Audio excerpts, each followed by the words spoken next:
Hey guys, welcome back. Today we are talking about reversible inhibition. If you guys remember, in the last video we were talking about Lineweaver Burk equation, and based on that we saw how to get the Lineweaver Burk plot.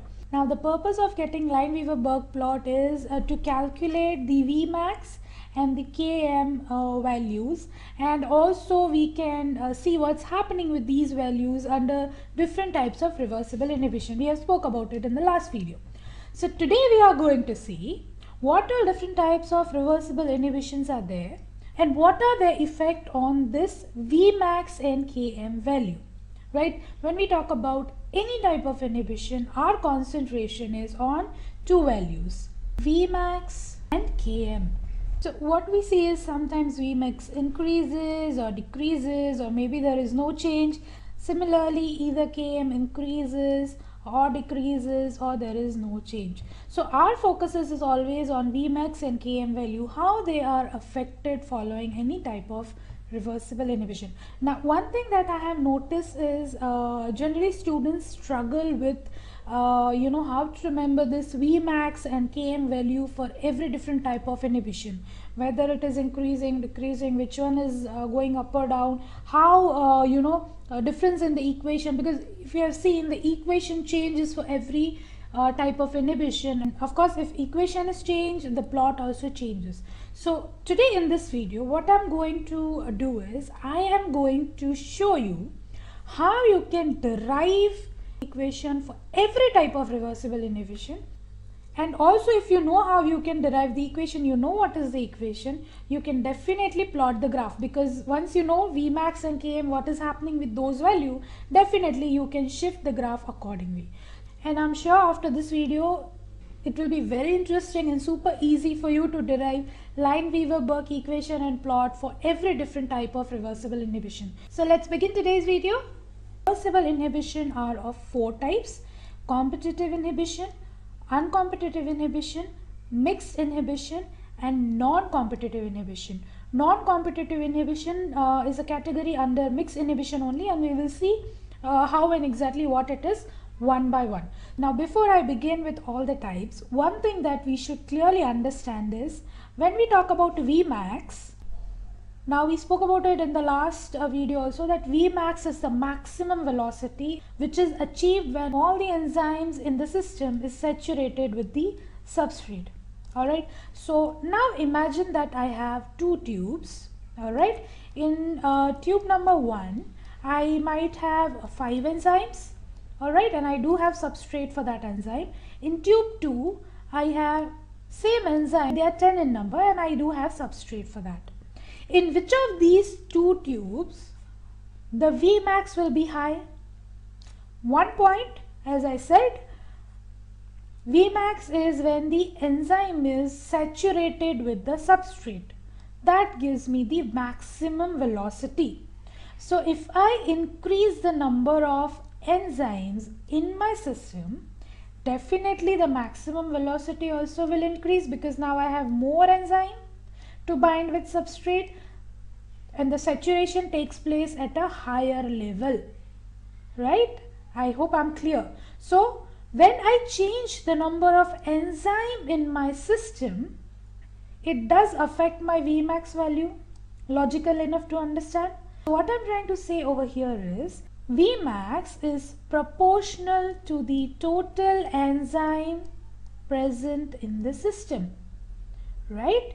If I change my enzyme, if I lower my enzyme, it will reach saturation point faster. So my maximum velocity would be less. If I increase the enzyme, saturation takes time, so Vmax also increases. That means, in short, Vmax is proportional to the total enzyme concentration. You will understand why I am focusing on this point, because when we are seeing this inhibitions, it is very important for us to know this concept. Alright, so let's now start with the inhibitions one by one. Alright, so let's start with competitive inhibition. Again, first thing first, we should know the definition. Now, competitive inhibition is a type of inhibition where your inhibitor always binds to the active site of the enzyme. Alright, so if it is my enzyme active site, inhibitor would bind only to the active site of the enzyme. So it competes with the substrate for the active site. Okay, it does not bind anywhere else. It binds to the free enzyme active site. Second point that we should know is when you increase the substrate concentration in the system, this inhibitor can be removed from the active site because the probability of substrate to bind with enzyme increases because number of substrate is now higher than previous number of substrate. Okay, now keeping these 2 points in mind, let's see what happens during competitive inhibition. Now imagine a system where I have 3 enzymes, okay, and substrate for that particular enzyme. And what happens in normal condition, happily the substrate will go and bind to the enzyme and I will get product formation. Now in this system, if I add competitive inhibitor, what will happen? This inhibitor will compete with the substrate for the active site of the enzyme, right? And as a result, my velocity would reduce because now inhibitor is acting on the enzyme. It is not allowing the complete enzyme substrate complex to be formed. One of the enzyme is bound by the inhibitor. So velocity reduces for this particular system. But can I overcome this particular inhibition? Yes, I can. And how? By simply increasing the substrate concentration, because we are talking about competitive inhibition. If I increase the concentration of substrate, the probability of enzyme binding to substrate increases and thus it can remove the inhibitor from the active site. And I will achieve my Vmax, but the velocity is reduced because there was inhibitor inhibiting the reaction for a while. But as I increase the substrate concentration, the effect of inhibitor was removed. And finally, I did achieve my Vmax. Now, let's just take a moment here. What we did is, we increased the substrate concentration to overcome this inhibition. But did we do anything with the concentration of enzyme? No. The concentration of enzyme is the same. If you remember, just in the beginning we spoke about that Vmax is a value that is dependent on the total enzyme concentration. If you change the total enzyme concentration, Vmax would change. But in this competition, we did not change the total enzyme concentration. So, in the presence of competitive inhibitor, the Vmax does not change. Logical enough? Alright. So, let me show you here. See, red I will put for Vmax value without inhibitor, and the black color is in the presence of inhibitor. Is there any change in Vmax? No. So Vmax equals to Vmax only in the presence of competitive inhibitor. Alright, so we got one value. Clear? Vmax does not change in the case of competitive inhibitor. Once again, logically, if you want to understand, it is at the end, all the enzymes are bound with the substrate, and Vmax is nothing but the saturation point where all your enzymes are bound with substrate. Fine, easy enough. So let me just put our Michaelis-Menten plot here and try to see how it looks like on the plot. Alright, so this is our Michaelis-Menten plot where you have V0 on the y-axis and substrate concentration on the x-axis, and this is my graph in the absence of any kind of inhibitor. So what is happening over here in the competitive inhibition? My Vmax does not change. Okay, so let me take this black color. My Vmax does not change. So the Vmax for the normal condition and for competitive inhibition is same. But what is happening is my velocity is reducing because inhibitor is acting, right? The velocity is reduces to reach the Vmax. Look at this graph. If I want to find out Km from this graph, okay, let's try to point where our Km value will be there for each of the line. For my red line, that is without any inhibitor, if I am plotting half the Vmax, substrate concentration is somewhat over here. So this is my Km. Let's see what happens to the inhibitor one. Same, half of Vmax corresponding substrate concentration. This is my Km. What just happened? Km increased, right? Because the velocity is reduced. So my Km increased when there is competitive inhibitor. So Km is increasing in case of competitive inhibitor. Now this much is clear, easy to understand why in competitive inhibition there is no effect on Vmax but the Km increases. How? Alright, now I said Km increases, but how much is this Km increases?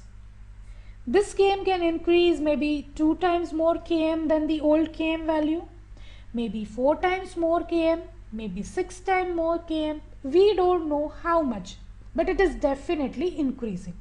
Now mathematically or in formula, when we show increase, we generally give a multiplication factor. Say for example, here I would say that the Km is increasing alpha time, right? This alpha can be anything. So what you do is you multiply your new Km with alpha because it is increasing. To show the increase you multiply.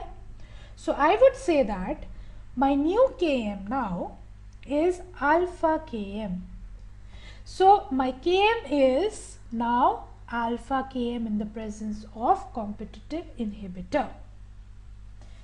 Okay, now if this much is clear, let's put this value in our Michaelis-Menten equation. Alright, so this is my MM equation. V0 equals Vmax into substrate concentration by Km plus substrate concentration. Now what we have to do is simply in the presence of inhibitor, we got Vmax as same Vmax, but Km is now alpha Km. So let's put this value in the equation when there is a competitive inhibition.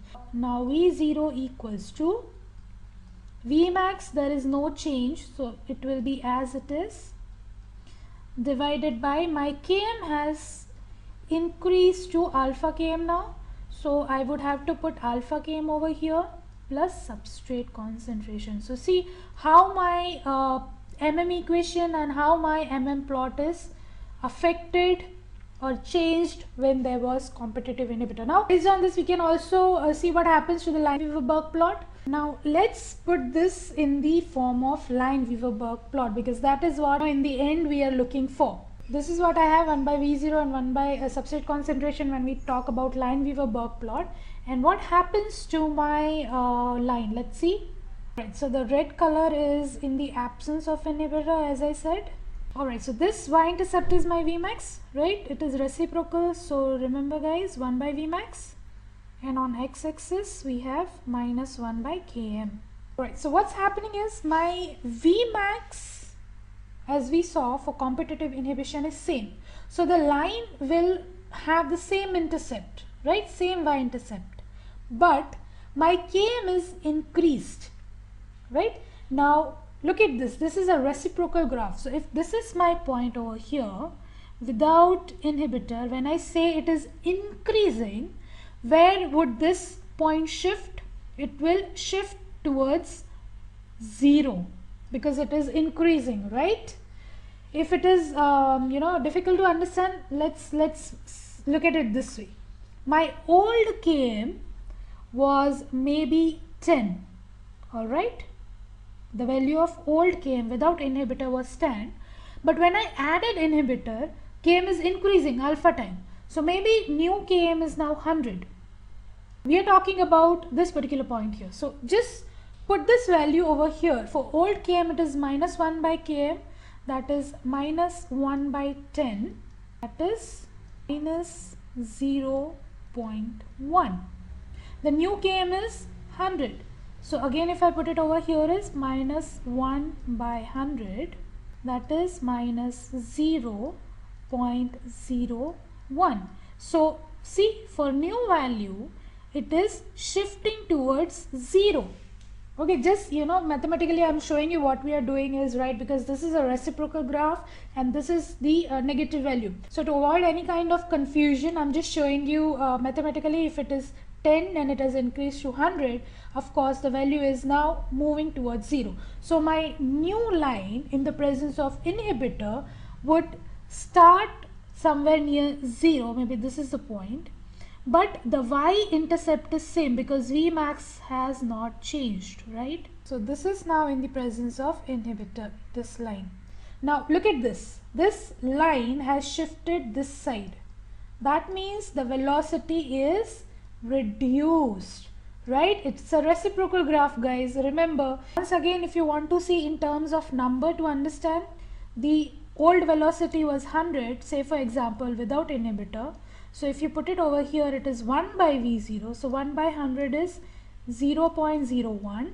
New velocity, which is reduced maybe to 10, again 1 by 10 is 0.1. So 0.01 may be somewhere here, 0.1 is here. So in short, when the velocity is reduced, because it's a reciprocal graph, you can see that the line is now moving upwards. Cross verification just to make sure that we are on the right path. We saw 3 points, velocity reducing, yes it is, Vmax no change, and Km is increased. So this is how you get Lineweaver Burk plot in case there is competitive inhibition. Now if you have understood this concept, the following inhibition types are going to be really easy. Let's move to the next type of inhibition. Alright, so what is uncompetitive inhibition? Let's understand this first. Uncompetitive inhibition is a situation where your inhibitor binds to enzyme substrate complex.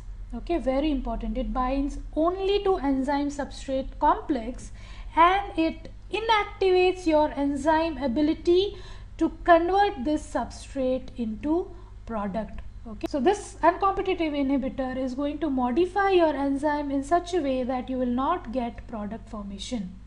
Okay, so now as I said, inhibitor binds to enzyme substrate complex. That means the binding site for this inhibitor is not the active site because it is binding to ES complex, so it is somewhere else. Alright, so once this inhibitor binds to your ES complex, it will inactivate your enzyme and you will not get any product formation.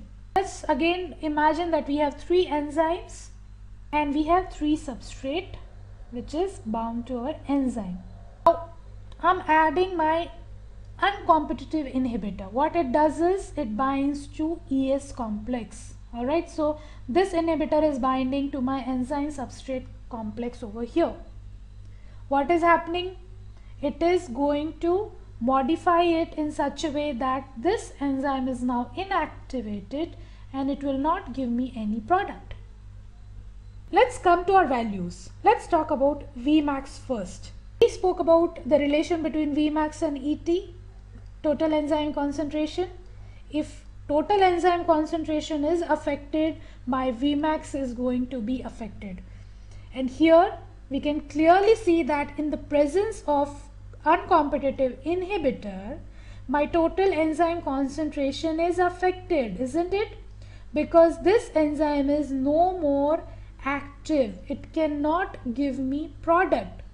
So in the absence of inhibitor, I had 3 enzymes, but when the inhibitor is added, I do not have 1 functional enzyme. I have only 2 functional enzymes. So my ET is affected. Total enzyme, active enzyme concentration is reduced. So definitely it affects my Vmax. ET is reduced, so my Vmax is also reduced. Once again, this reduction can be 2 times, 4 times, 6 times, we don't know. It can be anything, right? And when we want to show reduction, we divide that value, right? Because it is reduced by some particular amount. So as we did in case of competitive inhibitor, we multiplied the Km value with alpha to show the increase in particular amount. Here Vmax is reduced. So here we have to divide the Vmax value with some factor. Say for example, let's take now alpha dash. Vmax is reduced by the factor of alpha dash. So this is my old Vmax. What has happened to my Vmax? It is reduced by factor of alpha dash. So my new Vmax in the presence of uncompetitive inhibitor is Vmax by alpha dash. Alright, so suppose this is my graph in the absence of inhibitor. What is happening in case of in the presence of inhibitor? My Vmax is reducing, right? This is my Vmax for the inhibitor. When I say in the presence of the inhibitor, my Vmax is reducing. So of course my new line for the inhibitor would have lesser Vmax, right? This is in presence of inhibitor. If this is my new Vmax, which is reduced in the presence of inhibitor, so if I'm plotting it similarly, this is what is now my new line. Now let's see what happens to Km value. For this, in the absence of inhibitor, this red color line, maybe Vmax, half Vmax is somewhere over here. That corresponding substrate concentration is my Km value. And for the presence of inhibitor, this is my Vmax. So my half Vmax is somewhere over here. Because my Vmax is reduced, so half Vmax value also will be less. So this becomes my new Km. So what we can observe over here is this new Km that is in the presence of inhibitor is reduced. See, the value is lesser than the red Km. Now this reduction in Km also can be anything, and to represent this we will write similarly that my new Km now is reduced. To show reduction, we divide by factor of alpha dash. So in uncompetitive inhibition, what we are observing? We are observing Vmax is reduced by the factor of alpha dash, and that also affects Km value, and that is also reduced by the factor of alpha dash. Now let's put this value in our MM equation and see what happens.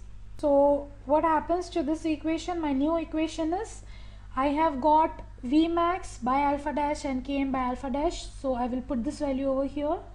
That will become Vmax by alpha dash into substrate concentration divided by Km is also reduced by alpha dash factor. So Km divided by alpha dash plus substrate concentration. Now let's just simplify this little bit more. So I just simplified this, and this is my new equation that I got in the presence of uncompetitive inhibitor, that is Vmax into substrate concentration divided by Km plus alpha dash into substrate concentration. Now let's plot this in the form of Lineweaver Burk plot. This is my Lineweaver Burk plot in the absence of inhibitor. So what we are observing in case of uncompetitive inhibitor, that the Vmax value and the Km value is decreasing for the inhibitor. So if this is my Vmax for the original equation where there is no inhibitor, in presence of inhibitor Vmax is decreasing. So where my point of y-intercept would shift, it will shift above this point, right? Remember, once again we are talking about reciprocal graphs. So when we say it is decreased, it is decreasing upwards, right? Once again you can take an example.